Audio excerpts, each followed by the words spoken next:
Então, pessoal, vamos lá.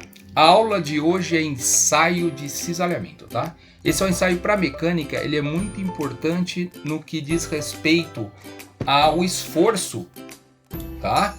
De uma peça, um elemento. Principalmente para nós é muito importante chapas, tá? Chapas soldadas, é importante pino, rebite, parafuso, né? Sujeito a um esforço cortante, tá? Então isso para nós, no mundo da metal mecânica, é significativo, tá? Por exemplo, onde que a gente pode encontrar alguns processos, tá?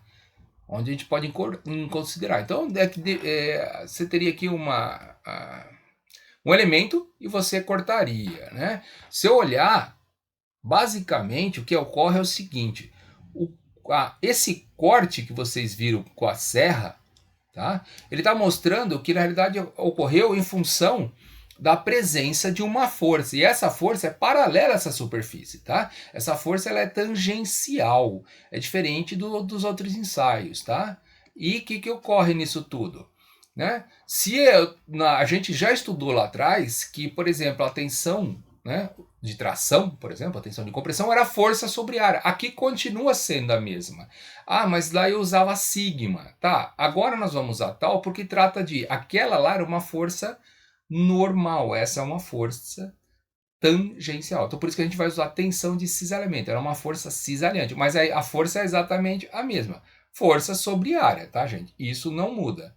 Tá? Essa letra aqui ela é o tal, tá? Então ela representa essa tensão de cisalhamento.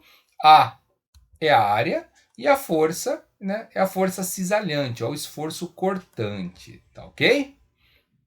Então, como eu falei para vocês aí, ó, um pouco antes, ó, aplicação, ó, corte de chapas, né? Quando você tem a guilhotina que vai cortar umas chapas, união por solda para ver como que ela se comporta, tá? Então eu tenho a questão da união por solda e tenho união por rebites também, né? Quanto que aguentaria, por exemplo, quantos rebites eu precisaria para de repente manter para unir uma chapa, duas chapas, etc e tal, tá? Ou seja, dimensionamento, por exemplo, de rebites, tá? Muito bem. Aí aquilo que nós já estudamos lá antes, né, na parte de tração e compressão.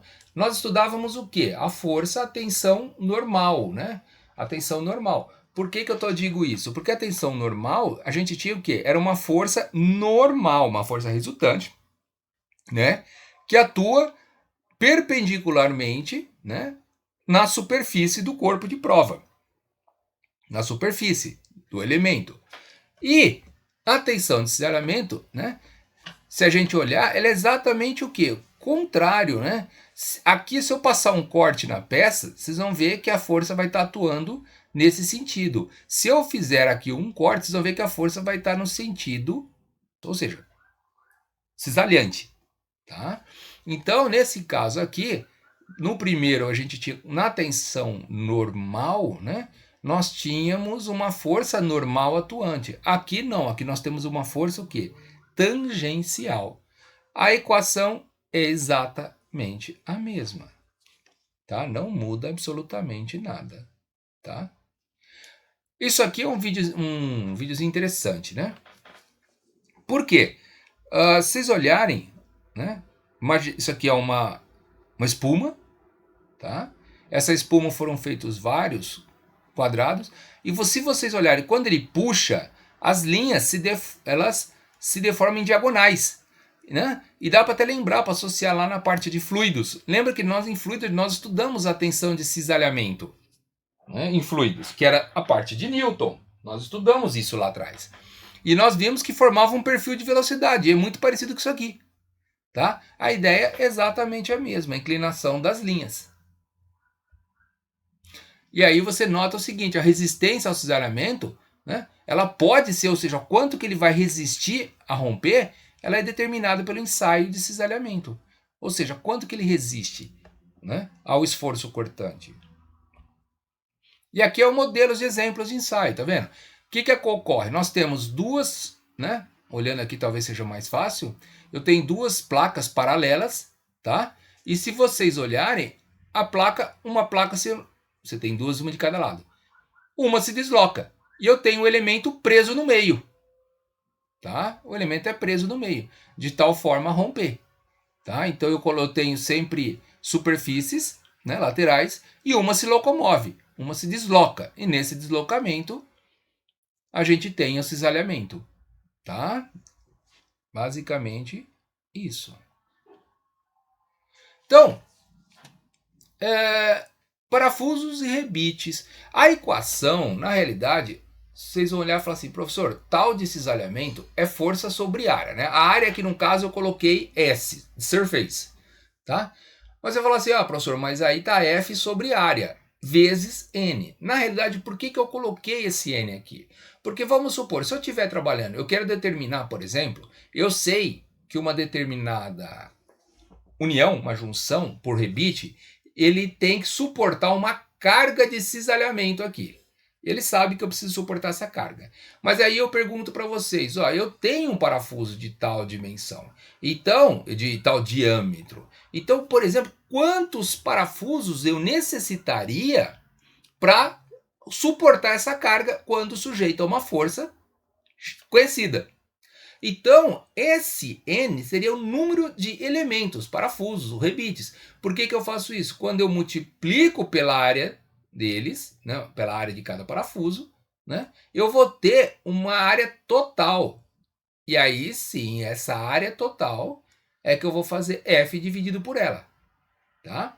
Então essa equação é muito usada quando você quer determinar, por exemplo, você conhece o cisalhamento que estaria sujeito, né, à peça, né? Você conhece a força cortante. E aí você, por exemplo, fala assim, eu só posso ter 2 rebites. Então qual vai ser meu diâmetro do rebite? Ou posso ter 2 parafusos, qual o diâmetro do parafuso? Ou então, eu conheço a tensão, sei qual o valor dela, conheço essa força que está sendo aplicada, né? Já conheço esse. E aí você vira e fala assim, olha, eu preciso saber não quantos, mas qual o diâmetro dele, ou, né? Aí é só aplicar a equaçãozinha direta. Eu coloquei uma nota, que isso aqui vem muito isso é muito falado no material do telecurso, tá? Mas eu falo para vocês assim, gente, quando não tiver como determinar a tensão de cisalhamento, tá?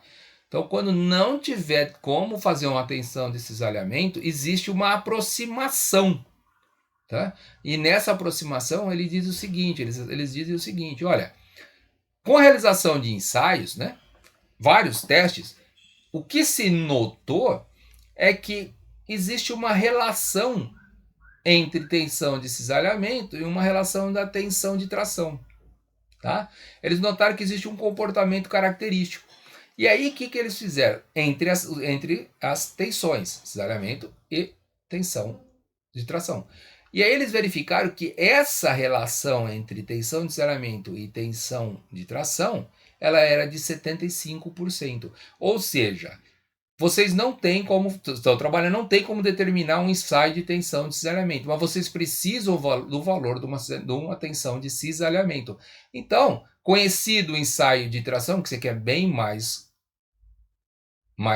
comum, basta você calcular 75% dessa tensão. Tá? Mas como eu digo, né, sempre quando não tem a possibilidade de um ensaio. Aí você pode adotar essa aproximação de 75% do ensaio de tração. Tudo bem? Então é isso. Obrigado. Até mais.